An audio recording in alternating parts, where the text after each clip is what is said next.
Assalamualaikum semuanya. Bagaimana kabar kalian? Semoga selalu diberi kesehatan dan dimudahkan rezekinya oleh Allah.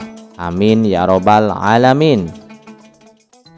Menjelang bulan suci Ramadan, sudah menjadi kebiasaan Abu Nawas untuk mengumpulkan kayu bakar di hutan. Kayu itu nantinya akan digunakan sebagai bahan bakar untuk memasak selama bulan puasa. Sehari sebelum Ramadan tiba, Abu Nawas bergegas pergi ke hutan dengan membawa kampak andalannya. Sesampainya di hutan, ia segera mengumpulkan kayu bakar dengan tekun. Seharian bekerja, ia berhasil mengumpulkan 10 ikat kayu bakar. Saat azan berkumandang, Abu Nawas menyadari bahwa hari sudah siang. "Aku harus pulang," gumamnya.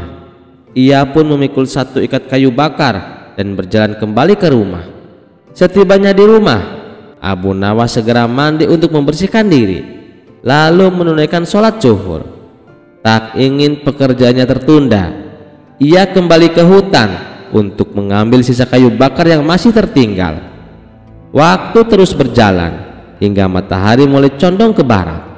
Saat azan ashar berkumandang, Abu Nawas masih berada di tengah hutan, sehingga ia pun menunaikan sholat ashar di tengah hutan. Menjelang maghrib, ia baru berhasil membawa sebagian besar kayu bakarnya pulang. Namun karena jarak antara hutan dan rumah cukup jauh, masih ada 2 ikat kayu bakar yang tertinggal. Abu Nawas pun tersenyum lelah. "Sepertinya aku harus kembali esok pagi," katanya pada diri sendiri.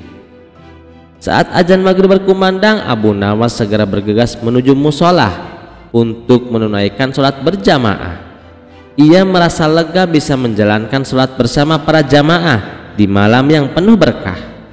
Namun ketika hendak pulang, tiba-tiba ia tersentak. Ia baru menyadari sesuatu yang penting.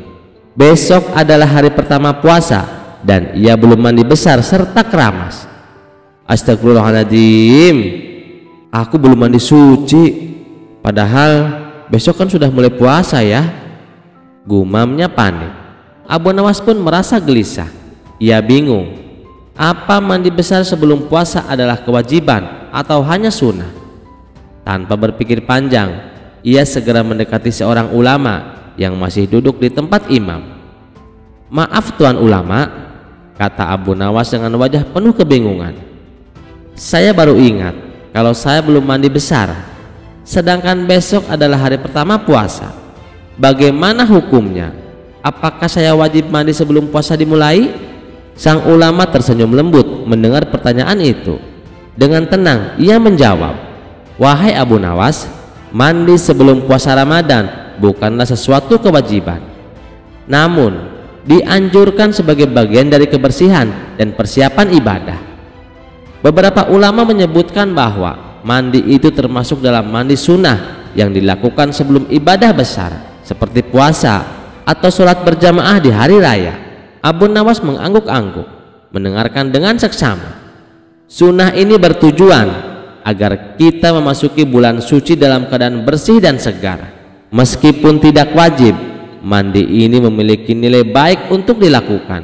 Dengan niat yang tulus dan tata cara yang benar, ibadah puasa pun dapat dijalankan dengan lebih nyaman dan penuh keberkahan. Bahkan dikisahkan ketika Nabi Shallallahu Alaihi Wasallam ketemu waktu subuh, sementara posisi beliau belum mandi junub karena habis berhubungan badan sebelum waktu subuh. Setelah itu Nabi mandi dalam rangka menghilangkan hadas setelah masuk adzan subuh, dan lalu beliau berpuasa. Artinya walaupun sudah masuk waktu subuh, orang belum mandi junub itu tidak mempengaruhi keabsahan puasanya. Maka dalam hal ini, mandi ketika puasa itu tidak diwajibkan atau tidak diharuskan, lanjut sang ulama. Abu Nawas berpikir sejenak lalu bertanya lagi, "Jadi apakah saya harus mandi besar sekarang juga atau tidak perlu karena sudah masuk waktu maghrib?" Sang ulama tersenyum dan menjawab, "Jika engkau tidak dalam keadaan junub, maka tidak ada kewajiban untuk mandi besar. Namun jika engkau ingin menyambut Ramadan dengan kebersihan dan kesegaran, maka silahkan mandi, itu akan lebih baik." Mendengar penjelasan itu, Abu Nawas menghela napas lega. Ia lalu berkata dengan gaya khasnya, "Kalau begitu, aku makan dulu saja, baru mandi." "Percuma mandi juga, paling-paling nanti bajuku basah kena kuah makanan." Sang ulama dan para jamaah yang mendengar itu pun tertawa. Begitulah Abu Nawas, selalu punya cara unik dalam menghadapi sesuatu. Kisah selanjutnya. Pada suatu hari Abu Nawas merasa dirinya kurang ilmu dan ingin menjadi lebih sakti. Ia mendengar ada seorang pertapa tua yang konon memiliki kesaktian luar biasa. Abu Nawas pun pergi menemui pertapa itu di puncak gunung. Setelah menempuh perjalanan yang cukup jauh dan melelahkan, akhirnya sampai di gubuk kecil tempat pertapa itu tinggal. "Wahai guru, aku ingin belajar ilmu kesaktian," kata Abu Nawas penuh semangat. Sang pertapa mengelus janggutnya dan tersenyum. "Anak muda, untuk belajar ilmu kesaktian itu butuh kesabaran dan pengorbanan. Apakah kau siap?" "Tentu guru," jawab Abu Nawas dengan penuh keyakinan. Sang pertapa pun berkata, "Baiklah, ada ujian yang harus kamu lalui sebelum aku mengajarkan ilmu kesaktianku." Sang pertapa membawa Abu Nawas ke sebuah batu besar dan berkata, "Jika kau ingin menjadi sakti, kau harus mengangkat batu ini." Abu Nawas berusaha mengangkatnya. Ia menarik nafas dalam-dalam dan mendorong dengan sekuat tenaga, namun batu itu tidak bergerak sama sekali. Abu Nawas terjatuh ke tanah sambil megap-megap. "Guru, ini mustahil. Batu ini terlalu berat, guru." Sang pertapa pun tersenyum. "Pelajaran pertama, jangan memaksakan diri pada sesuatu yang tidak bisa kau ubah. Gunakan akal, bukan otot." Abu Nawas mengangguk sambil berpikir, "Oke, kalau begitu aku akan pakai akal di ujian berikutnya." Sang pertapa lalu berkata, "Sekarang kau harus bertapa di dalam hutan selama 1 malam tanpa makan dan tanpa minum." Abu Nawas mengangguk dan pergi ke dalam hutan. Namun baru beberapa jam perutnya mulai keroncongan. Saat itulah ia melihat ada seekor ayam lewat. Tanpa berpikir panjang, Abu Nawas menangkap ayam itu dan memasaknya. "Aku memang tidak boleh makan di hutan, tapi siapa bilang aku tak boleh makan di dekat hutan?" katanya sambil tersenyum licik. Keesokan harinya ia kembali ke pertapa dengan wajah puas. Sang pertapa bertanya, "Apakah kau berhasil bertapa?" Abu Nawas menjawab, "Tentu guru, aku tetap di dekat hutan dan berhasil bertahan." Sang pertapa tertawa dan berkata, "Pelajaran kedua, orang cerdik selalu mencari jalan keluar dalam situasi sulit." Abu Nawas mengangguk bangga. "Aku siap untuk ujian terakhir, guru." Sang pertapa lalu berkata, "Sekarang ujian terakhir. Kau harus tetap tersenyum meskipun aku memarahimu dan menghina dirimu." Abu Nawas mengangguk. Lalu sang pertapa mulai mencaci maki Abu Nawas. "Kau ini bodoh, pemalas, tidak pantas jadi muridku." Abu Nawas tetap tersenyum. Sang pertapa semakin marah. "Kau tidak punya otak, bahkan kucing lebih pintar darimu." Abu Nawas tetap tersenyum. Sang pertapa mulai curiga. "Kenapa kau tetap tersenyum, Abu Nawas?" Abu Nawas menjawab santai, "Karena aku sudah belajar dari 2 ujian sebelumnya, guru." "Maksudmu?" tanya sang pertapa. Abu Nawas tersenyum licik. "Aku tidak mau memaksakan diri seperti mengangkat batu, dan aku selalu mencari jalan keluar dalam situasi sulit. Maka dari itu aku menutup telinga dari tadi agar tak mendengar hinaanmu." Sang pertapa terdiam lalu tertawa terbahak-bahak. "Kau memang cerdik, Abu Nawas. Baiklah, kau tak butuh ilmu sakti karena kecerdikanmu sudah lebih hebat dari kesaktian." Abu Nawas pun pulang dengan bangga, merasa bahwa kecerdikan adalah ilmu yang paling sakti yang pernah ia pelajari. Kisah selanjutnya. Dikisahkan pada suatu hari di Baghdad, tersiar kabar bahwa seorang pendeta terkenal datang ke kota. Pendeta ini dikenal sangat pandai berdebat dan sering mempermainkan lawan bicaranya. Kali ini ia berniat mempermalukan kaum muslim dengan berpura-pura masuk Islam dan mengajukan pertanyaan-pertanyaan sulit. Raja yang mendengar kabar ini sangat geram, akhirnya memanggil Abu Nawas ke istana. "Abu Nawas, aku ingin kau menghadapi pendeta licik itu. Buktikan kepadanya bahwa Islam tak bisa dipermainkan," perintah Baginda Raja dengan suara lantang. Abu Nawas tersenyum santai. "Tenang Baginda, serahkan saja padaku. Aku akan membuatnya pusing 7 keliling." Keesokan harinya di istana yang megah, pendeta itu datang dengan wajah penuh percaya diri. Ia berdiri di hadapan Baginda Raja dan berkata, "Wahai Baginda Raja, aku ingin masuk Islam, tapi ada beberapa pertanyaan yang ingin aku tanyakan sebelum aku benar-benar yakin." Baginda Raja tersenyum dan berkata, "Tentu saja, kau boleh bertanya kepada orang yang paling cerdik di negeri ini, yaitu Abu Nawas." Abu Nawas melangkah maju dengan senyum jenaka di wajahnya. "Silahkan Tuan Pendeta, apa yang ingin kau tanyakan?" Pendeta itu tersenyum licik dan berkata, "Jika benar Allah itu maha kuasa, bisakah dia menciptakan batu yang begitu besar hingga dia sendiri tidak bisa mengangkatnya?" Baginda dan para ulama yang mendengar itu terdiam. Ini pasti pertanyaan licik dan menjebak, gumam Abu Nawas. Tapi Abu Nawas dengan tenang menjawab, "Oh, tentu bisa." Pendeta terbelalak. "Apa? Benarkah?" Abu Nawas mengangguk santai. "Ya bisa, tapi setelah menciptakan batu sebesar itu, Allah juga bisa membuat kekuatan yang lebih besar lagi untuk mengangkat batu tersebut. Beres kan?"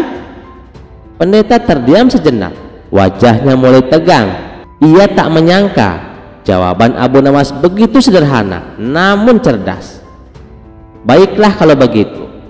Pertanyaanku yang kedua, di manakah arah wajah Allah menghadap saat dia tidur?" Tanyanya dengan licik. Abu Nawas dengar lebar. "Nah, ini pertanyaan bagus. Tapi sebelumnya, bisakah kau menjelaskan kepadaku kapan Allah tidur dan sejak kapan dia mengantuk?" Pendeta terbata-bata. "Saya nggak tahu sih." Abu Nawas melanjutkan, "Allah itu tidak tidur Tuan Pendeta, tidak mengantuk dan tidak pernah lelah. Jadi pertanyaanmu tadi tidak berlaku." Pendeta itu mulai berkeringat dingin. "Oh, baiklah kalau begitu. Pertanyaanku yang ketiga." Pendeta mencoba bertanya lebih licik lagi. "Kalau begitu, tunjukkan kepadaku bentuknya malaikat maut." Abu Nawas tersenyum jahil. "Oh, gampang sekali. Namun ada syaratnya." "Apa syaratnya?" Pendeta penasaran. Abu Nawas menjawab dengan santai, "Kau harus mati dulu. Setelah itu, aku akan menunjukkan malaikat maut kepadamu." Semua orang di istana tertawa terbahak-bahak. Pendeta itu gemetar. Ia tak menyangka Abu Nawas bisa sepintar ini. Pendeta mulai panik, tapi ia belum mau menyerah. "Oke, pertanyaan terakhir. Kalau kau bisa menjawab ini, aku benar-benar akan masuk Islam." Abu Nawas mengangguk. "Baik, silahkan." Pendeta menghela napas dalam-dalam. "Jika memang surga dan neraka itu ada, coba tunjukkan padaku sekarang. Bawa aku ke sana." Abu Nawas berpikir sejenak, lalu tersenyum. "Oh, gampang, ikut aku." Abu Nawas lalu membawa pendeta itu ke dapur istana. Di sana, para juru masak sedang memasak makanan yang sangat enak. Aroma daging panggang dan rempah-rempah memenuhi udara. Abu Nawas berkata, "Ini adalah surga, tempat yang dipenuhi dengan kenikmatan dan kelezatan." Pendeta itu mengangguk-angguk. "Wah, lezat sekali baunya." Abu Nawas kemudian membawa pendeta ke ruangan penyimpanan kayu bakar. Ruangan itu gelap, panas, dan penuh asap. "Nah, ini neraka, panas, pengap, dan bikin sesak nafas." Pendeta mulai protes. Tunggu, ini cuma dapur dan gudang. Kau menipuku, Abu Nawas. Abu Nawas terkekeh-kekeh. Bukankah kau sendiri yang bilang ingin melihat surga dan neraka sekarang? Surga dan neraka yang sesungguhnya bisa kau lihat setelah kau mati. Berani kau mati sekarang? Pendeta mundur sambil menggeleng-geleng keras. Tidak, aku belum siap mati. Abu Nawas mengangkat bahu. Ya sudah, kalau kau belum siap mati, jangan tanya yang aneh-aneh. Merasa kalah telak, pendeta itu akhirnya mengakui kekalahannya. Ia pun berlutut di hadapan Baginda Raja. Ampun Baginda, aku memang pura-pura masuk Islam hanya untuk mempermainkanmu. Tapi ternyata Abu Nawas lebih licik dariku. Aku menyerah. Baginda Raja tertawa terbahak-bahak sambil berkata, dasar Abu Nawas, kau memang jenius. Kau sudah mengalahkan pendeta licik ini tanpa harus marah. Abu Nawas menggaruk kepalanya sambil nyengir. Namanya juga usaha Baginda. Pendeta itu pun akhirnya diusir dari istana dengan wajah merah padam karena malu. Dan sejak itu tak ada lagi yang berani mempermainkan Abu Nawas dengan pertanyaan-pertanyaan yang licik, karena mereka tahu akal licik mereka tak ada apa-apanya dibandingkan dengan kecerdikan Abu Nawas. Kisah selanjutnya. Pada suatu hari di kota Baghdad, seorang pria sombong berkeliaran di pasar dengan suara lantang. Ia sering menantang orang-orang di sekitarnya dengan ucapan yang penuh kesombongan. Jika Allah itu benar-benar ada, buktikan padaku. Aku tidak takut padanya. Aku bahkan bisa meminum racun tanpa terluka. Teriaknya membuat banyak orang geram. Namun tak satu pun berani menantangnya. Selain bertubuh besar, bicaranya juga kasar dan menakutkan. Berita tentang pria sombong itu sampai ke telinga Baginda Raja. Baginda Raja yang tidak suka melihat kesombongan segera memanggil Abu Nawas. Abu Nawas, aku ingin kau berdebat dengan pria sombong itu. Jika kau bisa membungkamnya, aku akan memberimu hadiah besar, titah Baginda Raja. Abu Nawas pun menerima tantangan tersebut. Keesokan harinya, ia pergi ke alun-alun kota, di mana pria sombong itu telah mengumpulkan massa dengan ucapannya yang menantang Tuhan. Dengan santai Abu Nawas berdiri di tengah kerumunan dan berkata, wahai Tuan besar, aku dengar kau merasa berani menantang Allah. Benar sekali. Apa kau juga ingin menantangku? Aku tidak takut pada siapapun, termasuk Tuhanmu. Abu Nawas tersenyum. Baiklah, jika kau memang sehebat yang kau katakan, aku ingin menguji keberanianmu. Minumlah racun ini. Abu Nawas mengeluarkan sebuah botol kecil berisi cairan hitam pekat. Pria itu terkejut, tetapi ia tak ingin terlihat takut di depan orang banyak.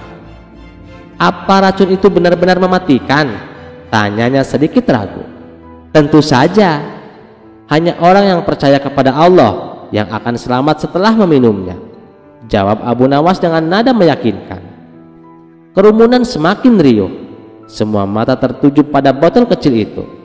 Kalau begitu, buktikan dulu omonganmu, tantang pria sombong itu. Tanpa ragu, Abu Nawas mengambil botol itu dan meneguk isinya. Ia bahkan berdecak nikmat. Rasanya enak sekali, seperti madu, katanya santai. Orang-orang tercengang. Subhanallah, Abu Nawas selamat, seru mereka. Tak mau kalah, pria sombong itu merebut botol tersebut dan menenggaknya sekaligus. Namun seketika itu juga wajahnya berubah. Ia mulai muntah-muntah dan tubuhnya gemeteran. Apa ini? Kenapa tubuhku panas sekali? Teriaknya panik. Abu Nawas terkekeh. Tuan, itu bukan racun, hanya campuran cuka dan rempah-rempah. Namun rasa mual dan pusingmu berasal dari ketakutanmu sendiri. Kau tahu mengapa aku tidak apa-apa? Karena aku percaya kepada Allah, Sang Pencipta segala sesuatu dengan sempurna. Pria sombong itu terdiam, wajahnya memerah, lalu ia tertunduk malu. Dengan suara lirih ia berkata, Aku salah. Aku tidak seharusnya menghujat Allah. Ampuni aku ya Allah, katanya sambil berlutut di hadapan Abu Nawas. Abu Nawas tersenyum penuh kemenangan. Hai pria sombong, semoga kejadian ini menjadi pelajaran bagimu bahwa kekuatan manusia tak ada apa-apanya dibandingkan dengan kekuasaan Allah. Dari kejauhan baginda raja yang menyaksikan kejadian itu mengangguk puas. Ia pun memberikan hadiah besar kepada Abu Nawas sebagai tanda penghargaan atas kecerdikannya. Sementara itu, pria sombong itu pergi dengan kepala tertunduk, menjadi bahan tertawaan orang-orang di alun-alun. Kisah selanjutnya. Di sebuah desa yang damai, tiba-tiba terjadi kejadian aneh yang menghebohkan warga. Hampir setiap hari, banyak penduduk mengalami kesurupan. Namun beruntungnya, ada seorang ulama sakti yang mampu menyembuhkan mereka hanya dengan sekali sentuhan. Warga desa pun sangat menghormatinya dan menganggapnya sebagai orang suci. Kabar tentang ulama sakti itu akhirnya sampai ke telinga Abu Nawas. Dengan rasa penasaran, ia memutuskan untuk datang dan melihat sendiri keajaiban yang terjadi di desa tersebut. Setelah menempuh perjalanan jauh, akhirnya Abu Nawas sampai di rumah ulama sakti itu. Abu Nawas mengetuk pintu dan mengucapkan salam. Assalamualaikum tuan. Namun alih-alih menjawab salam, ulama sakti itu justru terlihat marah. Siapa kamu? Berani-beraninya masuk ke rumahku tanpa izin. Abu Nawas tetap tenang dan berkata, Tuan, saya sudah mengucapkan salam, tapi tuan sendiri yang tidak menjawabnya. Ulama sakti itu mengernyitkan dahi dan bertanya dengan suara angkuh, apa maksud kedatanganmu ke sini? Saya hanya ingin mengenal lebih jauh tentang tuan yang katanya bisa menyembuhkan orang-orang kesurupan, jawab Abu Nawas. Tiba-tiba ulama sakti itu berkata dengan nada penuh wibawa, kalau begitu berlututlah dan sembahlah aku. Aku adalah ulama sakti yang dihormati di desa ini. Mendengar itu, Abu Nawas tertawa kecil dan berkata, maaf tuan, aku hanya menyembah Allah yang maha kuasa, bukan kepada manusia. Wajah ulama sakti itu berubah marah. Apa kamu tidak takut kepadaku? Aku bisa saja membuatmu celaka. Abu Nawas tetap tenang dan menjawab, kenapa kau harus takut? Tuhan hanyalah makhluk ciptaan Allah, seperti hanya aku dan semua yang ada di dunia ini. Mendengar jawaban itu, ulama sakti itu mulai gelisah. Sorot matanya mulai berubah dan tubuhnya mulai gemetar. Tak lama kemudian, dia pun tertawa terbahak-bahak. Tetapi tawanya semakin lama semakin menyeramkan. Warga desa yang melihat kejadian itu mulai curiga. Tiba-tiba, tubuh ulama sakti itu berubah. Sosoknya yang tadinya tampak manusiawi, kini berubah menjadi makhluk mengerikan dengan wajah hitam legam dan mata yang menyala merah. Warga desa berteriak ketakutan dan beberapa dari mereka lari menjauh. Sungguh cerdik kau Abu Nawas. Aku adalah iblis yang menyamar menjadi ulama sakti. Aku ingin menjerumuskan manusia agar menyembahku, tapi kau telah membongkar penyamaranku, kata iblis itu dengan suara menggelegar. Abu Nawas tersenyum dan berkata, Allah telah memberikan akal kepada manusia agar mereka tidak mudah tertipu. Jika kau memang sakti, mengapa kau takut kepada kebenaran? Iblis itu menggertakkan giginya, lalu berteriak marah. Aku menyerah. Aku tidak bisa menipumu Abu Nawas. Setelah berkata demikian, iblis itu menghilang dalam kepulan asap hitam. Warga desa yang menyaksikan kejadian itu segera bersujud dan beristighfar. Mereka sadar bahwa selama ini telah tertipu oleh iblis yang menyamar menjadi ulama sakti. Mereka pun berterima kasih kepada Abu Nawas yang telah menyelamatkan mereka dari tipu daya iblis. Sejak saat itu, tidak ada lagi kejadian kesurupan di desa tersebut dan warga kembali hidup dengan tenang. Sementara itu, Abu Nawas melanjutkan perjalanannya dengan hati yang lapang, mengetahui bahwa sekali lagi ia telah berhasil mengalahkan tipu daya iblis dengan kecerdikannya. Kisah selanjutnya. Dikisahkan ada seorang lelaki yang sering berkunjung ke tempat pelacuran. Akibat kelakuannya yang bejat ini, ia pun mengidap penyakit kelamin. Lama-kelamaan penyakit yang dideritanya semakin parah. Akhirnya lelaki tersebut mendatangi seorang tabib untuk minta diobati.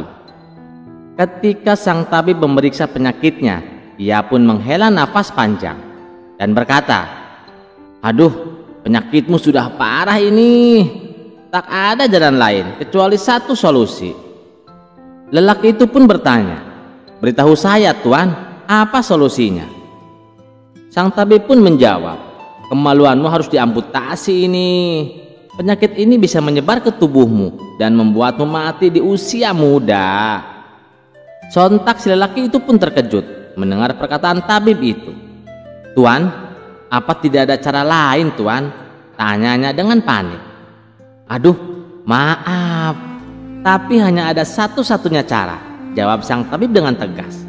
"Aku tidak mau, Tuan. Itu sama saja aku kehilangan jati diriku," balas si lelaki dengan emosi. Ia pun meninggalkan sang tabib dan mendatangi tabib yang lain yang menurut orang-orang adalah tabib yang paling hebat di kota Baghdad. Namun jawaban yang ia terima tetap sama, yakni kemaluannya harus diamputasi. Hal ini membuat si lelaki semakin stres dan putus asa. Melihat kondisinya, salah seorang kawannya pun menyarankan, "Datangilah Abu Nawas, siapa tahu dia bisa membantumu." Lelaki itu pun menjawab dengan ragu, "Abu Nawas, dia kan bukan tabib. Mana mungkin dia tahu soal penyakit seperti ini?" Ya benar sih, tapi jangan salah. Meskipun bukan tabib, Abu Nawas sudah beberapa kali berhasil menyembuhkan penyakit baginda loh, terang kawannya. Karena tidak ada pilihan lain, si lelaki itu pun akhirnya memutuskan untuk pergi ke rumah Abu Nawas. Di hadapan Abu Nawas, ia mengadukan penyakit yang dideritanya. Setelah memeriksa penyakit itu, Abu Nawas pun dibuat heran. "Ini kenapa bisa separah ini?" tanya Abu Nawas. Dengan sedikit malu-malu si lelaki itu pun menjawab, "Maaf, Tuan, sebelumnya aku memang sering jajan. Bahkan dalam satu hari bisa sampai 3 kali, Tuan." Abu Nawas pun berkata, "Makanya jangan berbuat zina. Agama melarangnya karena mendatangkan banyak mudorot." "Iya, Tuan Abu, saya berjanji, Tuan. Kalau saya sembuh, saya tidak akan mengulanginya lagi," kata si lelaki dengan penuh penyesalan. "Ya sudah, apakah sebelumnya kamu sudah memeriksakan ini ke tabib?" tanya Abu Nawas. "Sudah, Tuan. Beberapa tabib sudah aku datangi," jawab si lelaki. "Lalu apa katanya?" tanya Abu Nawas lagi. "Mereka bilang kemaluanku harus diamputasi, Tuan. Tentu saja aku menolaknya lah. Aku bisa kehilangan harga diriku sebagai lelaki, Tuan," kata si lelaki dengan penuh emosi. Mendengar itu, Abu Nawas pun ikut-ikutan emosi. "Wah, enak saja. Tabib apa-apaan seperti itu. Dikit-dikit amputasi. Tangan sakit amputasi, kaki sakit amputasi. Nah ini, kemaluannya yang sakit suruh diamputasi juga," ujar Abu Nawas dengan kesal. "Benar, Tuan, aku juga bingung. Tabib macam apa seperti ini?" balas si lelaki tak kalah emosi. "Ya sudah, aku akan buatkan ramuannya. Kamu tunggu di sini," kata Abu Nawas. Abu Nawas pun masuk ke dalam rumah dan mulai mempersiapkan bahan-bahan. Setelah menunggu sekitar 2 jam, akhirnya ramuan tersebut selesai dibuat. Kemudian Abu Nawas menemui si lelaki dan memberikan ramuan. "Nah, ini ramuannya sudah jadi. Olesi kemaluanmu dengan ramuan ini minimal 1 kali sehari. Akan lebih baik kalau 3 kali sehari," terang Abu Nawas. Si lelaki sangat gembira mendengarnya. "Terima kasih, Tuan Abu. Alhamdulillah, Tuan. Jadi kemaluanku tidak perlu diamputasi ya, Tuan?" tanyanya dengan penuh harap. Dengan tenang Abu Nawas pun menjawab, "Tenang saja. Ngapain harus dipotong? Nanti juga 3 hari lepas sendiri." Seketika itu juga si lelaki langsung pingsan dan jatuh ke tanah. Kisah selanjutnya. Suatu hari Abu Jahil sangat tertarik dengan cincin milik Abu Nawas. Sebenarnya Abu Nawas bersedia menjualnya, asalkan harganya 1 dinar. Tapi karena Abu Jahil sangat bakhil, ia enggan membelinya. dan menginginkan cincin itu secara gratis. Suatu ketika saat Abu Jahil mencangkul tanah di ladang, tanpa sengaja cangkulnya membentur benda keras. Karena dirasa mengganggu, ia pun berniat menyingkirkan benda keras tersebut. Ketika ia mengambilnya, ternyata benda itu adalah koin uang 1 dinar. Betapa bahagianya hati Abu Jahil. Lalu digosokkanlah uang yang sudah karatan itu. Tapi kebahagiaannya tidak berlangsung lama. Ketika setelah diamati, uang koin temuannya adalah uang dinar palsu. Rasa kecewa pun menyelimuti hati Abu Jahil. Ia lalu berniat untuk membuang koin tersebut. Saat ia hendak membuangnya, tiba-tiba terbesit niat jahat pada diri Abu Jahil. Kenapa aku harus membuangnya? Bukankah dengan uang ini aku bisa mengelabui Abu Nawas? Aku akan membeli cincinnya dengan uang palsu ini, pikir Abu Jahil dalam hati. Maka datanglah ia menemui Abu Nawas. Hai Abu Nawas, apa kamu masih berniat menjual cincinmu? Tanya Abu Jahil. Iya, tapi harganya 1 dinar, jawab Abu Nawas. Baiklah Abu Nawas, aku bersedia, balas Abu Jahil. Ia pun memberikan uang palsu tersebut kepada Abu Nawas. Lalu Abu Nawas menerimanya tanpa memastikan bahwa uang tersebut adalah uang palsu. Oleh Abu Nawas, uang tersebut digunakan untuk membeli daging di pasar. Si penjual daging juga sama. Ia menerima uang dari Abu Nawas tanpa memastikan bahwa uang tersebut adalah uang palsu. Kemudian si penjual daging membeli buah-buahan dengan menggunakan uang palsunya dari Abu Nawas. Esok harinya, Abu Jahil mendatangi pedagang buah untuk menagih hutang sebanyak 1 dinar. Kamu kan sudah janji, katanya hari ini kamu akan melunasi hutangmu, kata Abu Jahil. Si pedagang buah lalu memberikan uang palsu yang diperolehnya dari si penjual daging. Dengan hati gembira, Abu Jahil langsung pulang ke rumah. Namun setelah diamati, ternyata uang yang didapatnya adalah uang palsu. Kurang ajar, dia telah menipuku, ucap Abu Jahil emosi. Ia pun pergi menghadap Tuan Hakim untuk mengadukan si penjual buah. Tuan Hakim, si penjual buah telah menipuku. Dia membayar hutangnya pakai uang palsu, keluh Abu Jahil. Mendengar keluhan Abu Jahil, kemudian Tuan Hakim memanggil si pedagang buah. Kenapa kamu membayar hutang pakai uang palsu? Tanya Tuan Hakim. Ampun Tuan Hakim, saya sendiri tidak tahu. Saya mendapatkan uang tersebut dari si penjual daging, jawab si penjual buah. Maka dipanggillah si penjual daging untuk menghadap Tuan Hakim. Apa benar kemarin kamu membeli buah-buahan pakai uang ini? Tanya Tuan Hakim kepada si penjual daging. Iya benar Tuan Hakim. Memangnya kenapa? Tanya balik si penjual daging. Kamu tahu tidak, uang yang kamu berikan adalah uang palsu, kata Tuan Hakim memberitahu. Seketika si penjual daging langsung terkejut. Maaf Tuan Hakim, saya benar-benar tidak tahu. Saya sendiri memperoleh uang tersebut dari Abu Nawas, balas si penjual daging. Kemudian Tuan Hakim segera memerintahkan beberapa pengawalnya untuk menjemput Abu Nawas. Ketika Abu Nawas memasuki ruang sidang, di situ sudah berkumpul Abu Jahil, penjual buah dan penjual daging. Ada apa ini Tuan Hakim? Tanya Abu Nawas heran. Begini Abu Nawas, apa betul kamu kemarin membeli daging pakai uang dinar ini? Tanya Tuan Hakim. Sejenak Abu Nawas mengamati uang tersebut. Iya betul. Memangnya kenapa Tuan Hakim? Tanya balik Abu Nawas. Kenapa kamu membeli daging pakai uang palsu? Tanya Tuan Hakim kembali. Abu Nawas langsung kaget mendengarnya. Saya tidak tahu Tuan Hakim kalau uang tersebut adalah uang palsu. Saya mendapatkan uang tersebut dari Abu Jahil Tuan Hakim. Dia telah membeli cincinku menggunakan uang itu, jawab Abu Nawas. Tuan Hakim menjadi bingung dengan jawaban Abu Nawas. Benarkah itu Abu Jahil? Tanya Tuan Hakim. Benar Tuan, aku menemukan uang itu saat aku mencangkul di ladang, jawab Abu Jahil gemeteran. Kamu telah menipu orang lain, tapi kamu malah menuduh orang lain menipumu. Jadi masalah ini sebenarnya bersumber dari kamu sendiri Abu Jahil. Karena kamu telah membuat kegaduhan, maka kamu didenda 10 dinar. atau kurungan penjara selama 10 bulan, kata Tuan Hakim memutuskan. Dengan berat hati, terpaksa Abu Jahil harus membayar denda tersebut. Sebelum mereka membubarkan diri, Abu Nawas memberikan nasihat kepada Abu Jahil. Hai Abu Jahil, ada pepatah mengatakan, barang siapa yang menggali lubang untuk saudaranya, maka dia sendiri yang akan terjatuh di dalamnya. Kisah selanjutnya. Suatu hari Abu Jahil sangat tertarik dengan cincin milik Abu Nawas. Sebenarnya Abu Nawas bersedia menjualnya, asalkan harganya 1 dinar. Tapi karena Abu Jahil sangat bakhil, ia enggan membelinya dan menginginkan cincin itu secara gratis.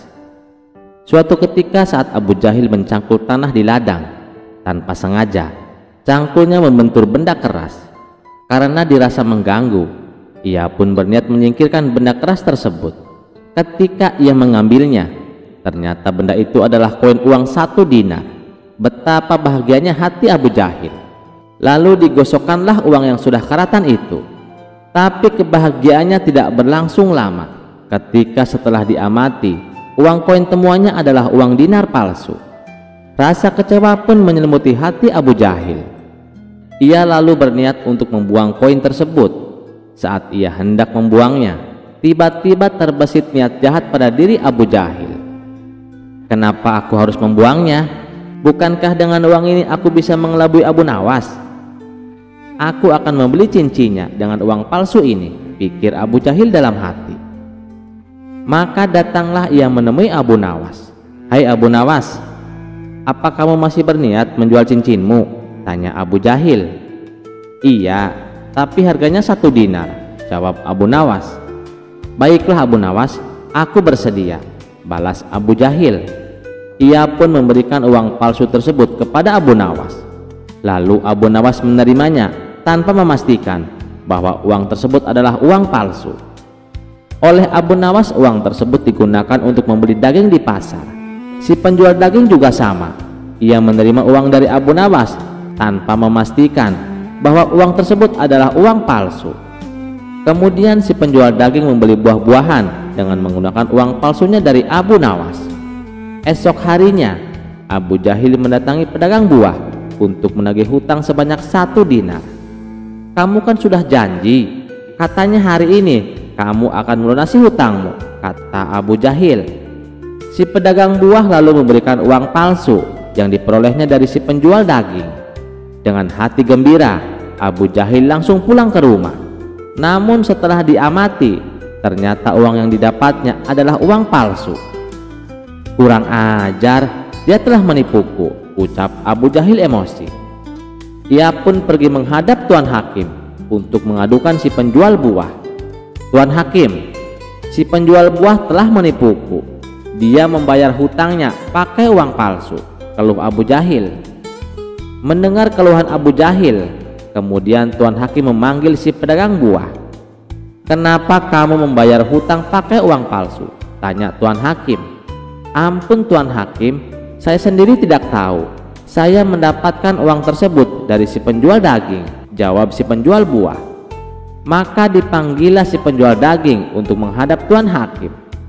Apa benar kemarin kamu membeli buah-buahan pakai uang ini? Tanya Tuan Hakim kepada si penjual daging. Iya benar Tuan Hakim. Memangnya kenapa? Tanya balik si penjual daging. Kamu tahu tidak, uang yang kamu berikan adalah uang palsu, kata Tuan Hakim memberitahu. Seketika si penjual daging langsung terkejut. Maaf Tuan Hakim, saya benar-benar tidak tahu. Saya sendiri memperoleh uang tersebut dari Abu Nawas, balas si penjual daging. Kemudian Tuan Hakim segera memerintahkan beberapa pengawalnya untuk menjemput Abu Nawas. Ketika Abu Nawas memasuki ruang sidang, di situ sudah berkumpul Abu Jahil, penjual buah dan penjual daging. Ada apa ini Tuan Hakim? Tanya Abu Nawas heran. Begini Abu Nawas, apa betul kamu kemarin membeli daging pakai uang dinar ini? Tanya Tuan Hakim. Sejenak Abu Nawas mengamati uang tersebut. Iya betul, memangnya kenapa Tuan Hakim? Tanya balik Abu Nawas. Kenapa kamu membeli daging pakai uang palsu? Tanya Tuan Hakim kembali. Abu Nawas langsung kaget mendengarnya. saya tidak tahu Tuan Hakim kalau uang tersebut adalah uang palsu. Saya mendapatkan uang tersebut dari Abu Jahil, Tuan Hakim. Dia telah membeli cincinku menggunakan uang itu, jawab Abu Nawas. Tuan Hakim menjadi bingung dengan jawaban Abu Nawas. Benarkah itu Abu Jahil? Tanya Tuan Hakim. Benar Tuan, aku menemukan uang itu saat aku mencangkul di ladang, jawab Abu Jahil gemeteran.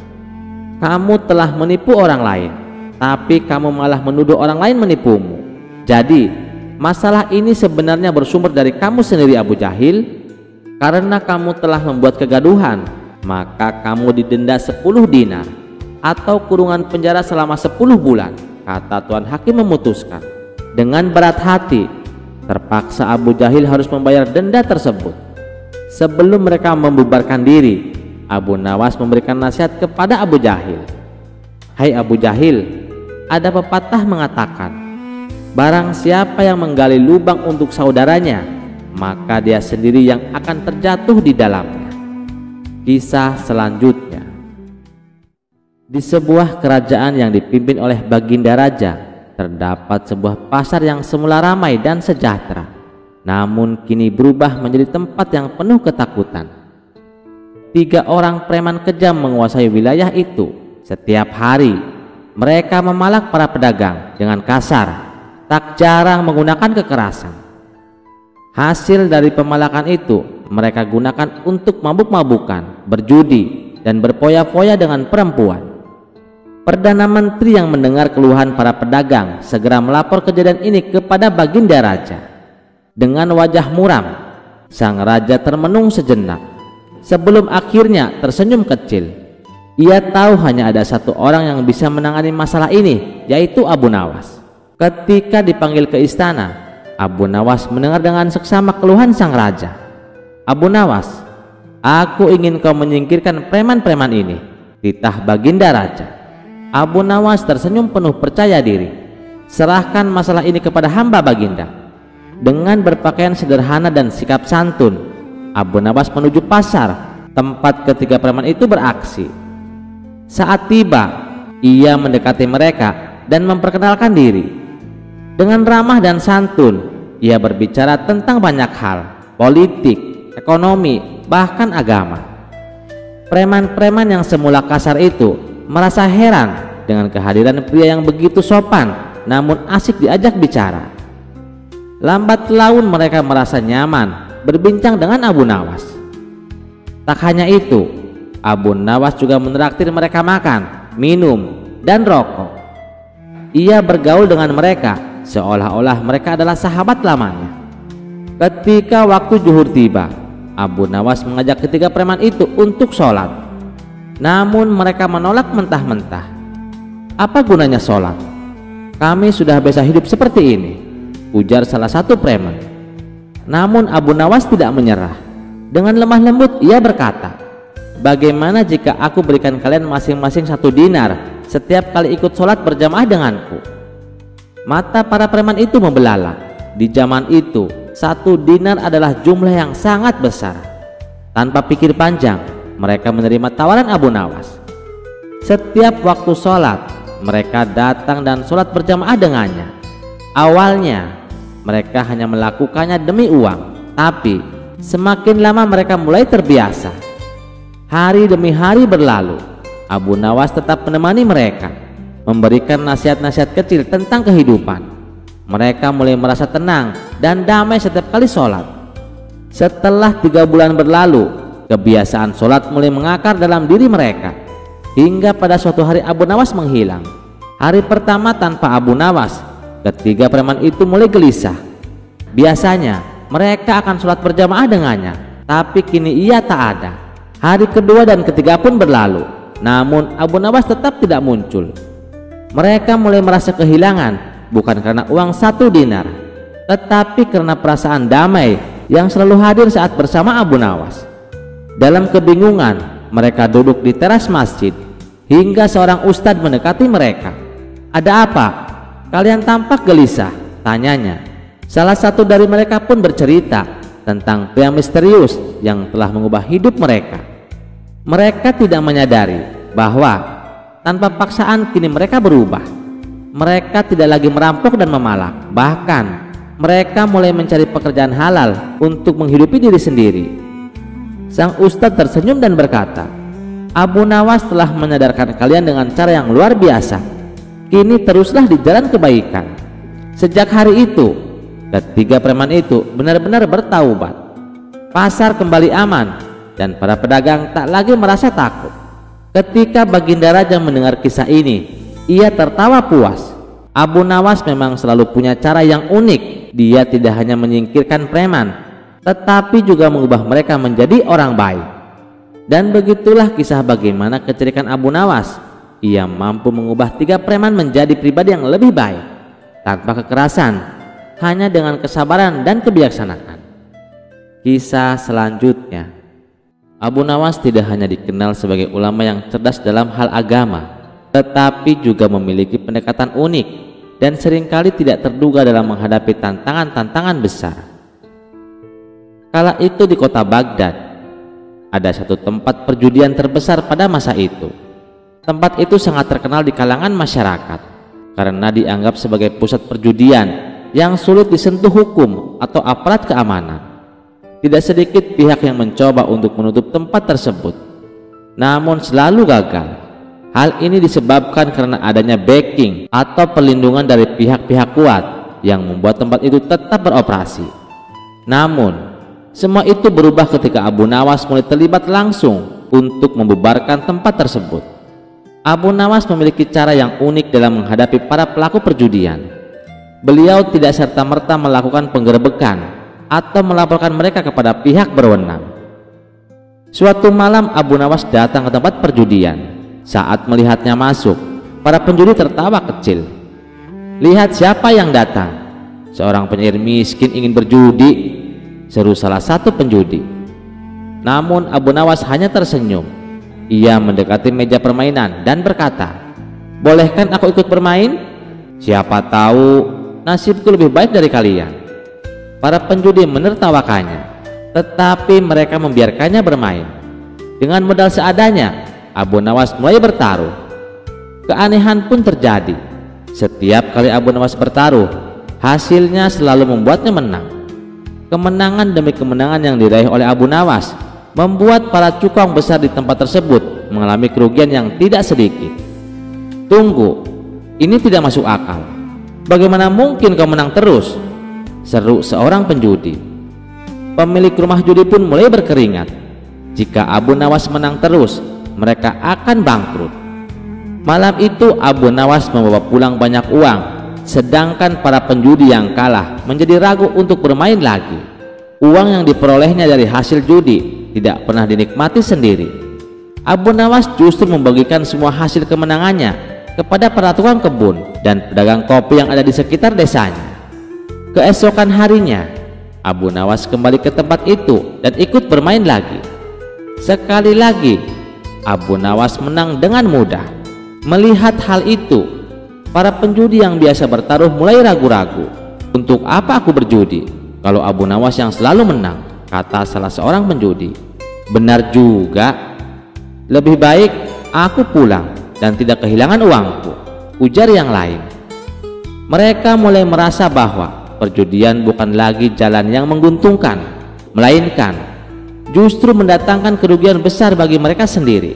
Perlahan tapi pasti, tempat tersebut mulai kehilangan para penjudi dan cukong-cukong besar yang biasanya meramaikan meja-meja permainan.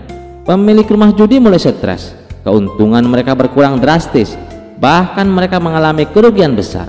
Akhirnya, rumah judi itu pun bangkrut dan ditutup selamanya. Keberhasilan Abu Nawas dalam menghancurkan tempat perjudian tidak berhenti sampai di situ. Setelah tempat tersebut runtuh, Abu Nawas juga mengalihkan perhatiannya ke tempat perjudian lainnya yang juga merupakan pusat perjudian terkenal pada masa itu. Di tempat-tempat tersebut, Abu Nawas kembali menggunakan pendekatan yang sama.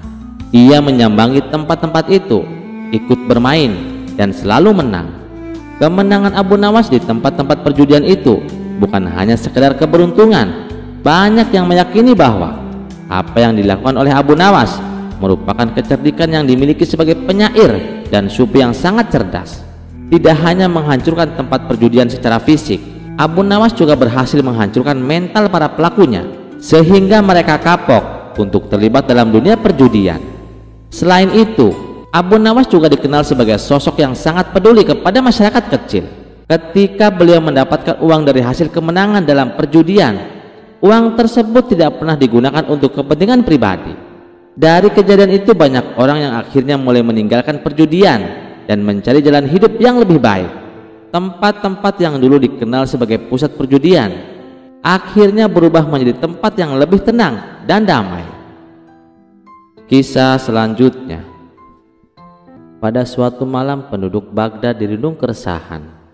Sebuah tempat hiburan malam bernama Istana Malam telah menjadi pusat kemaksiatan. Di sana, orang-orang mabuk, berjudi, dan tenggelam dalam kesenangan duniawi. Warga ingin menutup tempat itu, tetapi tak ada yang berani karena tempat tersebut dilindungi oleh oknum petinggi kerajaan. Di tengah kegelisahan itu, Abu Nawas duduk di depan rumahnya, menatap cahaya rembulan dengan pikiran menerawang. Dalam hati ia bergumam, jika tempat ini terus dibiarkan, seluruh kota akan menanggung dosanya. Aku harus bertindak. Dengan tekad bulat, Abu Nawas bergegas menuju rumah sahabatnya, Abu Jahil, untuk meminta bantuan. Setibanya di rumah Abu Jahil, ia langsung berkata, "Abu Jahil, aku mengajakmu pergi ke Istana Malam." Mendengar itu, Abu Jahil terbelalak. "Yang benar saja Abu Nawas, ini ide gila. Apa kamu kehabisan jamaah untuk berceramah? Sampai-sampai hiburan malam pun jadi sasaranmu?" Abu Nawas menghela napas dan menjawab dengan penuh keyakinan, "Biar namaku tercemar di mata manusia, asalkan aku tenar di mata Allah. Apa artinya sebuah nama? Paling mentok, aku hanya akan dicibir oleh orang-orang. Tapi ingat, semua orang menginginkan surga, bukan hanya jamaah di masjid. Orang-orang di dalam Istana Malam itu juga butuh hidayah." Abu Jahil masih ragu. "Aku tetap tidak mau ikut Abu Nawas, itu terlalu beresiko." Abu Nawas tak memaksa. Dengan atau tanpa Abu Jahil, ia sudah bertekad. Malam itu juga, Abu Nawas mengenakan pakaian yang berbeda dari biasanya. Ia mengenakan celana jeans dan kaos oblong agar tidak mencolok. Tak lupa, ia mengenakan kacamata hitam, bukan untuk bergaya, tapi karena matanya sering menangis melihat orang-orang yang masa depannya suram di akhirat kelak. Dengan langkah mantap ia memasuki Istana Malam. Di dalam, suasana begitu riuh, lampu warna-warni berkedip, musik berdentum keras, dan di sudut ruangan beberapa orang asik menenggak minuman keras. Tiba-tiba seorang pria yang mengenali Abu Nawas berteriak, "Tuan Abu Nawas!" Seisi ruangan terdiam. Semua mata tertuju pada sosok Abu Nawas.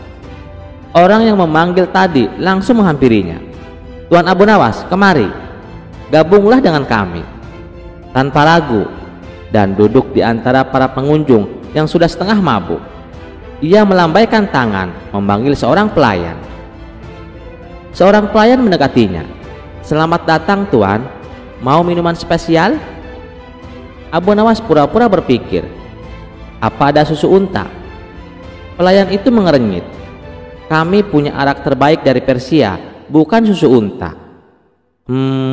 Baiklah, beri aku air putih yang sangat mahal." Pelayan bingung, tapi tetap membawa segelas air. Abu Nawas menatapnya dalam-dalam. "Astagfirullah, ini air terbaik yang pernah aku minum. Betapa nikmatnya, berapa harganya?" Pelayan itu terkejut. "Itu gratis Tuan." Abu Nawas berpura-pura kaget. "Apa? Gratis?" Ia lalu berdiri dan berteriak, "Semua orang, aku meminum minuman paling nikmat di dunia, dan tempat ini memberikannya secara cuma-cuma." Orang-orang mulai penasaran. Mereka mengerumuni Abu Nawas. Lalu Abu Nawas naik ke atas meja dan berkata, "Saudara-saudaraku, aku ingin bertanya, kenapa kalian minum arak?"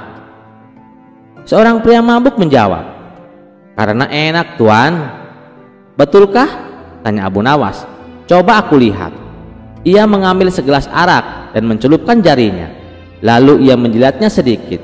Seketika Abu Nawas muntah dengan dramatis ke arah penjaga pintu.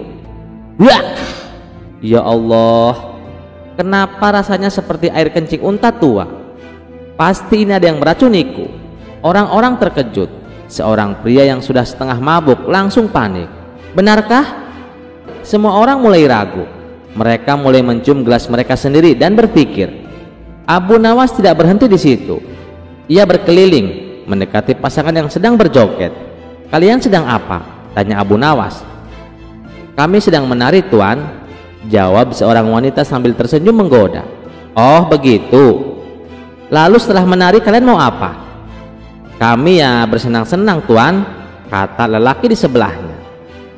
Abu Nawas mendekat dan berbisik. Kalau begitu, kenapa tidak langsung pergi ke rumah sakit saja? Nanti juga akan ada yang merawatmu setelah pusing dan muntah-muntah. Orang-orang mulai menertawakan pasangan itu. Beberapa mulai menyadari betapa konyolnya kebiasaan mereka. Abu Nawas melanjutkan aksinya. Ia naik ke atas panggung dan berteriak, semua orang, aku punya ramalan. Siapa yang minum arak malam ini, besok pagi akan pusing dan menyesal. Siapa yang berjudi, pasti akan kehabisan uang. Dan siapa yang terus dugem, pasti akan tua tanpa tabungan. Orang-orang mulai saling pandang.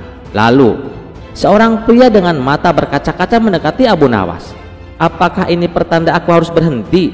Abu Nawas menepuk pundaknya. Kawan, kau sudah tahu jawabannya. Kau hanya butuh keberanian untuk meninggalkan ini semua. Satu persatu orang-orang mulai keluar dari tempat hiburan itu. Musik berhenti. Para pelayan mulai melepaskan celemek mereka. Bahkan si pemilik termenung di sudut ruangan.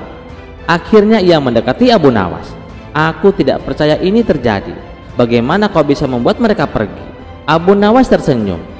Aku hanya menunjukkan apa yang sudah mereka ketahui, tapi tidak mereka sadari. Keesokan harinya, warga Baghdad dikejutkan oleh berita bahwa istana malam ditutup selamanya. Abu Nawas kembali ke warung kopi, duduk santai dan menunggu traktiran. Seorang warga bertanya, bagaimana kau bisa menyadarkan mereka, Abu Nawas? Abu Nawas tersenyum dan berkata, mereka itu bodoh. Mereka hanya butuh seseorang yang lebih konyol untuk menyadarkan mereka. Dan begitulah, Abu Nawas tidak hanya berhasil menutup tempat maksiat, tetapi juga mendapatkan traktiran roti dan daging kambing selama seminggu penuh. Kisah selanjutnya. Suatu ketika Abu Nawas bepergian keluar kota. Ia berjalan melewati tandusnya padang pasir. Di tengah jalan, Abu Nawas menemukan beberapa kerangka manusia yang sedang tergeletak di tanah. Belum hilang rasa kagetnya, tiba-tiba muncul orang tak dikenal menghadangnya. Rupanya dia adalah orang gila yang terkenal kejam. Dengan membawa golok di tangannya. Orang gila itu menghampiri Abu Nawas. Siapa kamu? Tanya orang gila tersebut. Saya hamba Allah, jawab Abu Nawas. Saya juga hamba Allah. Yang saya maksud nama kamu siapa? Bentak orang gila mulai emosi. Nama saya Abu Nawas, jawab Abu Nawas dengan tenang. Apakah kamu orang berilmu? Tanya orang gila itu kembali. Iya, saya orang yang berilmu, jawab Abu Nawas. Baguslah, kamu lihat kerangka-kerangka di depanmu itu? Mereka adalah orang-orang yang aku bunuh karena mereka tidak bisa menjawab pertanyaanku, ujar orang gila tersebut. Dan kali ini adalah giliran kamu. Kalau kamu tidak bisa menjawab pertanyaanku, maka nasibmu akan sama. Kamu akan mati di tanganku, ujar orang gila itu. Apa pertanyaanmu? Tanya Abu Nawas. Apa bedanya orang yang sholat di zaman dahulu dengan sekarang? Abu Nawas terdiam sejenak. Ia merenungi pertanyaan yang sulit ini, karena jika dia salah menjawab, nyawa bisa menjadi taruhannya. Namun dengan penuh percaya diri, ia pun menjawab. Dulu, orang-orang sholat karena mereka terlebih dahulu mengenal Allah. Mereka memahami bagaimana cara menyembahnya dengan benar. Maka, kenikmatan sholat mereka sungguh luar biasa, penuh kehusuan yang tak tertuliskan. Ada orang yang tetap tegak dalam sholatnya, meskipun anak panah menembus tubuhnya. Abu Nawas kemudian melanjutkan, sekarang mari kita bandingkan dengan keadaan kita hari ini. Namun sebelum Abu Nawas melanjutkan, ia menoleh ke orang yang bertanya dan balik bertanya, izinkan aku bertanya, kamu hidup di zaman dahulu atau sekarang? Tentu saja sekarang, jawab orang itu. Abu Nawas tersenyum dan melanjutkan, maka kamu tahu sendiri jawabannya. Abu Nawas pun menjelaskan, ada sindiran halus dalam Al-Quran yang sangat tajam. Bahkan ada orang yang sholat tapi tidak memahami apa yang ia baca dan ia lakukan. Dalam hadis riwayat Abu Daud nomor 666, Nabi SAW menyebutkan bahwa ada orang yang sholat tapi tidak sadar sudah berapa rakaat yang ia tunaikan. Bisa jadi lebih dari itu. Coba kita renungkan, dari sekian banyak ruku dan sujud yang kita lakukan sepanjang hidup, berapa persen bacaan yang benar-benar kita pahami? Jangan-jangan kita sholat, kita bahkan tidak merasa sedang menyembah Allah. Lisan kita memang mengucapkan doa dan menyembah Allah, tapi hati kita tidak hadir di dalamnya. Oleh karena itu, penting bagi kita untuk lebih dahulu mengenal Allah sebelum menyembahnya, agar ibadah kita penuh dengan kehusuan dan kenikmatan yang sesungguhnya. Mendengar jawaban itu, orang yang bertanya langsung menggenggam tangan Abu Nawas dan menciumnya dengan penuh takjub. Luar biasa, jawabanmu persis seperti yang kupikirkan. Abu Nawas pun tersenyum dan melanjutkan perjalanannya. Kisah selanjutnya. Suatu hari, Baginda Raja terlihat termenung sendiri di taman kerajaan. Dikabarkan, ia sedang dilanda masalah yang membuatnya tidak bisa tidur. Namun, masalah yang dihadapinya hanya Baginda Raja sendiri yang tahu. Ia sengaja merahasiakannya dari orang-orang sekitar, baik kepada penasihat istana maupun Abu Nawas selaku sahabat tempatnya berkeluh kesah. Ingin rasanya Baginda Raja melupakan masalah yang menimpanya. Kalaupun bisa lari menghindar, tentulah ia akan melakukannya. Tapi kenyataannya, permasalahan yang dihadapinya terasa seperti mengikutinya kemanapun Baginda Raja pergi. Sejak saat itu, Baginda Raja sering terlihat melamun seorang diri. Kemudian, penasihat istana mendekati Baginda Raja. Maaf Paduka yang mulia, hamba perhatikan belakangan ini Paduka terlihat murung. Hamba khawatir Paduka nanti akan jatuh sakit. Apakah ada sesuatu yang Paduka pikirkan? Tanya penasihat istana.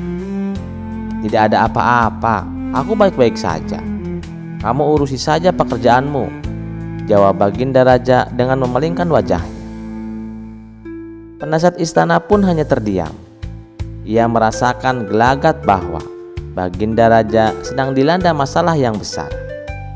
Dikarenakan Baginda Raja tidak mau berterus terang, penasihat istana tidak berani membujuknya untuk menceritakan masalah yang dihadapinya. Makin hari sikap Baginda semakin tertutup. Bahkan kini enggan menerima tamu. Hal ini membuat para pejabat istana menjadi sangat khawatir. Apa yang harus kita lakukan? Makin hari Baginda terlihat mengkhawatirkan. Ini sangat buruk untuk kondisinya. Jangan sampai Baginda Raja nanti jatuh sakit, kata salah satu seorang menteri. Iya betul, aku juga cemas melihat sikap Baginda Raja belakangan ini. Aku sudah coba memujuknya supaya mau menceritakan masalah yang dialaminya, tapi beliau malah memalingkan wajah, beber penasihat istana. Saya ada saran, bagaimana kalau masalah ini kita sampaikan kepada Abu Nawas? Ia tahu solusinya, ujar salah satu menterinya. Nah, iya, saya setuju dengan saran tersebut, balas menteri yang lainnya. Maka beberapa menteri istana segera mendatangi rumah Abu Nawas.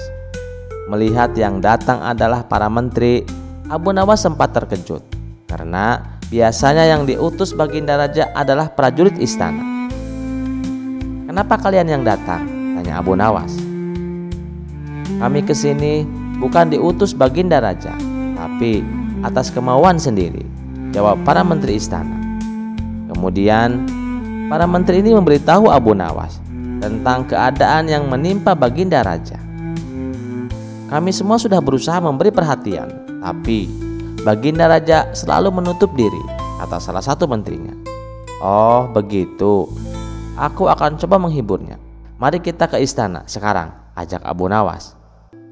Singkat cerita, Abu Nawas menghadap Baginda Raja. Ia lalu bercerita kisah-kisah jenaka di hadapan Baginda Raja, berharap bisa terhibur dan tertawa.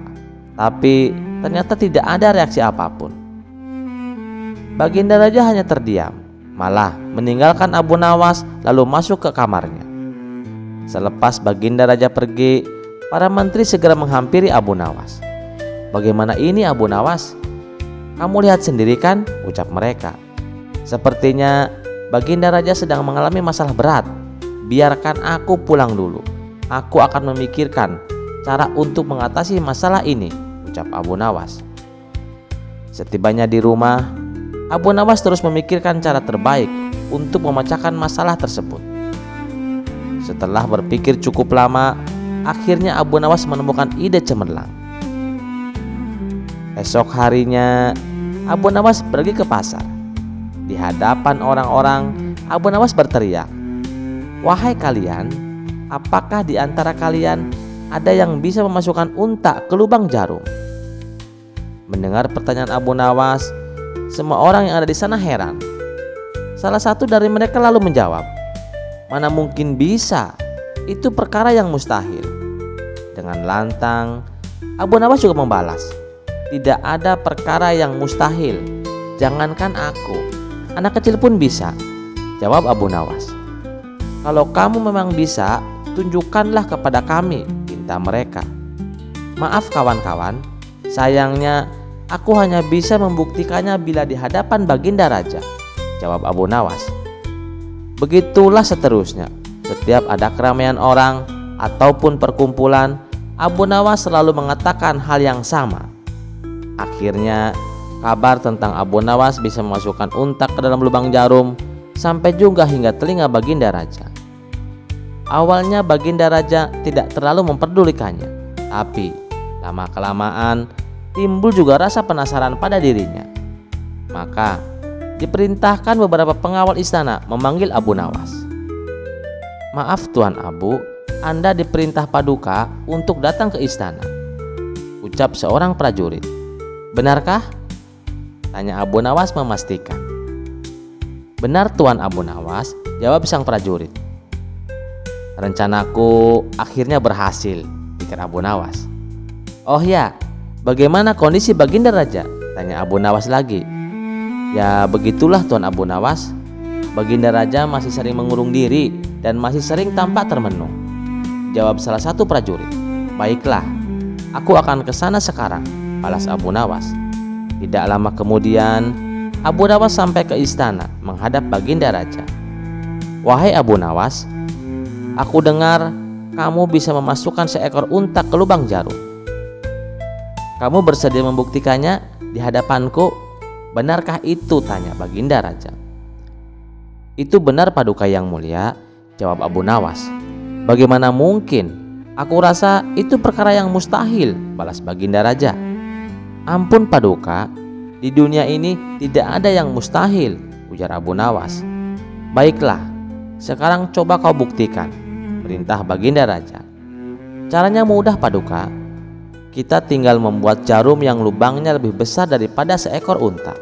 Dengan begitu, kita bisa memasukkannya dengan mudah. Bahkan anak kecil pun bisa," jawab Abu Nawas. "Kalau caranya seperti itu, semua orang bisa melakukannya Abu Nawas. Berarti kau telah menipu semua orang, termasuk aku," ucap Baginda Raja.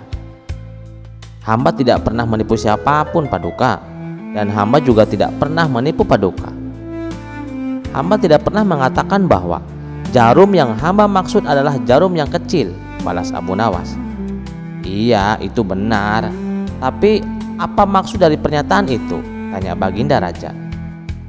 "Hamba hanya ingin mengatakan Paduka, ada hikmah dari pernyataan ini," jawab Abu Nawas. "Hikmah? Hikmah dari mana Abu Nawas? Tanya Baginda Raja. Bukankah tadinya Baginda Raja tidak percaya kalau hamba bisa memasukkan unta ke dalam jarum? Tapi setelah hamba jelaskan, Baginda Raja baru mempercayai. Begitu juga dengan permasalahan yang sedang kita hadapi, Paduka. Sebesar apapun masalah, sebesar apapun bebannya, tapi kalau hati kita lebih besar, hati kita akan lebih luas saat menghadapinya. Maka semua masalah akan terasa lebih ringan. Itulah gambaran seekor unta bila dimasukkan ke dalam lubang jarum. Sepintas saat kita menghadapinya, pasti itu mustahil dilakukan. Tapi bila hati kita luas dan besar, maka pikiran kita juga akan mengikuti. Dan akhirnya masalah yang kita anggap mustahil di atas menjadi mudah dan ringan untuk dijalani. Bagaimana kita akan bisa menang bila kita mengatasi masalah dengan hati yang sempit? Tutur Abu Nawas. Seketika Baginda Raja terdiam. Ia terus merenungi ucapan Abu Nawas. Suasana pun mendadak menjadi hening. Tidak berapa lama Baginda Raja pun berkata, "Terima kasih Abu Nawas, kau telah menyadarkanku. Selama ini aku memang dilanda masalah dan hatiku sempit untuk menghadapinya, sehingga pikiranku juga ikut menjadi buntu," ujar Baginda Raja. Sejak kejadian itu, kini Baginda Raja mulai terlihat ceria. Ia tak lagi terlihat murung seperti hari-hari sebelumnya. Terima kasih sudah mendengarkan cerita ini. Sampai jumpa di cerita selanjutnya. Wassalamualaikum warahmatullahi wabarakatuh.